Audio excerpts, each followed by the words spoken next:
The Irish Constitution has a clause in it saying that blasphemy is an offence.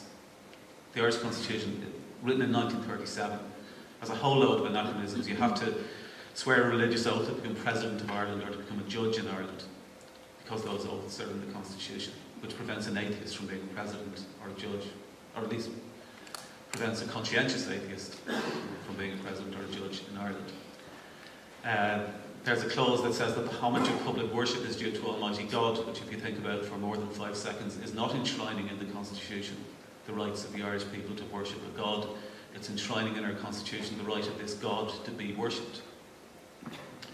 We have various other clauses that need to be changed, but the one that most people had thought had gone away was the blasphemy one. We did have a blasphemy law on the books from the 1960s, but the courts, as I mentioned earlier, in the only time that it had been tested, had found it to be unenforceable. And over the last few years, from 2006 to last year, the Irish Defamation Act, which is a long act within which the blasphemy clause resided, was being updated and reviewed. And everybody had assumed that the government would take that opportunity to delete the blasphemy reference and or by referendum, remove the blasphemy clause from the Constitution. A lot of independent bodies have recommended that, a lot of all-party parliamentary committees have recommended it, and everybody had assumed that that was what was going to happen. Instead, just weeks before this 3-year-long bill reached the stage of being voted on, the Justice Minister chose to insert a new definition of blasphemy, which would make it enforceable.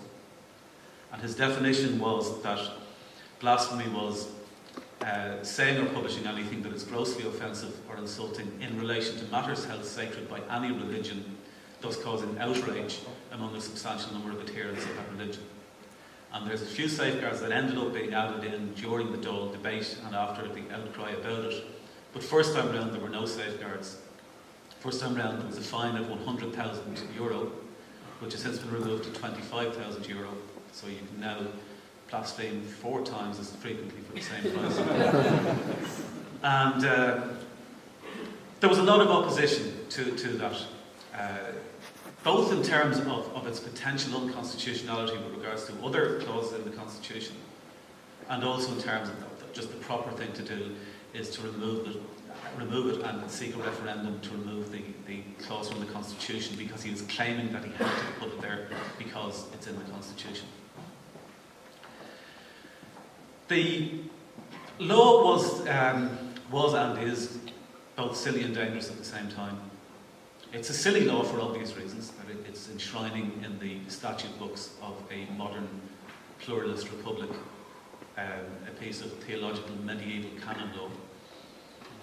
And it's a dangerous law because the first trigger that it uses to define what the offence of blasphemy consists of is that it causes outrage among a substantial number of adherents of the religion.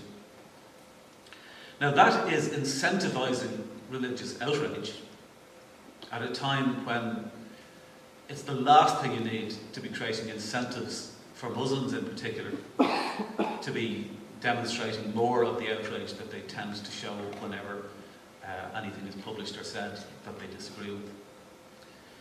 It's dangerous not only in Ireland, but it's dangerous internationally, because the Islamic States of the United Nations for the last decade or so have been trying to make defamation of religion a crime internationally.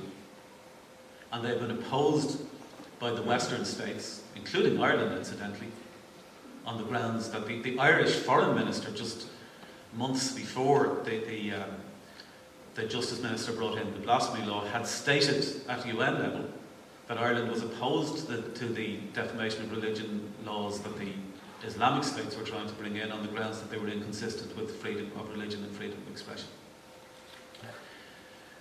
But as we had predicted during the debates and the run-up to this now blasphemy law being passed, that this would give ammunition to the Islamic States at the United Nations, and they would be able to say, well look, there's a Western state bringing in blasphemy laws, so there's nothing unusual about this, it's not an Islamic thing. As it turns out, not only have they done that, but the Islamic States are now literally quoting in their UN material the wording of the Irish blasphemy law as what they are trying to get implemented internationally. And you know you're doing something wrong when you've got Pakistan quoting you as best practice.